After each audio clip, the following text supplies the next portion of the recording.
Everyone, তোমরা সবাই কেমন আছো? আশা করি সবাই ভালো আছো। আমিও খুব ভালো আছি। তোমরা দেখতেই পাচ্ছ, আজকে আমাদের এখানে লোকনাথ পুজো হয়। এখানে একটা খুবই ভালো একটা প্রচলিত একটা মানে ইয়ে আছে, মঙ্গলদ্বীপ। তো এই দ্বীপে মানে আমি অনেক বছর ধরেই করি, খুব সুন্দর। আমাদের মঙ্গলদ্বীপ করার জন্য একটা টোকেন থাকে, ওটা কাটতে হয় টাকা দিয়ে।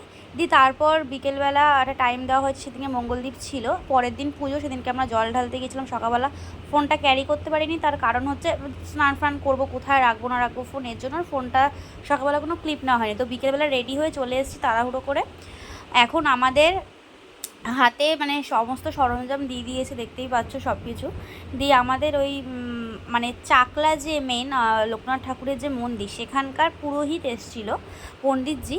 সে এখানে কিছু বলছিলেন তার সম্বন্ধে, সে কিভাবে কোথায় জন্মগ্রহণ করেন, সমস্ত কথা। তো ইনি পুজোর সব কিছু বলবেন, কীভাবে কী করতে হবে। দেখো আমি সুন্দর করে সাজিয়ে নিয়েছি, পাশে প্রিয়াঙ্কা দি, ও বলছে আমি কোনোদিনও করিনি, আমি করব।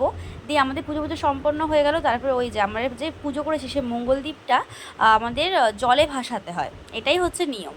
তো বলে নাকি যে যত ভালো যাবে তার ইচ্ছা পূরণ হবে। তারপর বাড়ি এসে মানে এটা একটা ব্যাপার দিয়ে বাড়ি মানে এটা একটা প্রথা, সংসারের মঙ্গলের জন্য এটা করা হয়।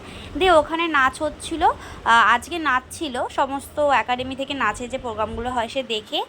আর ওখান থেকে আমাদের প্রসাদ দিয়েছিল, সেটা নিয়ে বাড়ি চলে আসলাম। ডিনার করে শুয়ে পড়বো, কালকে আবার কাজ আছে। টাটা।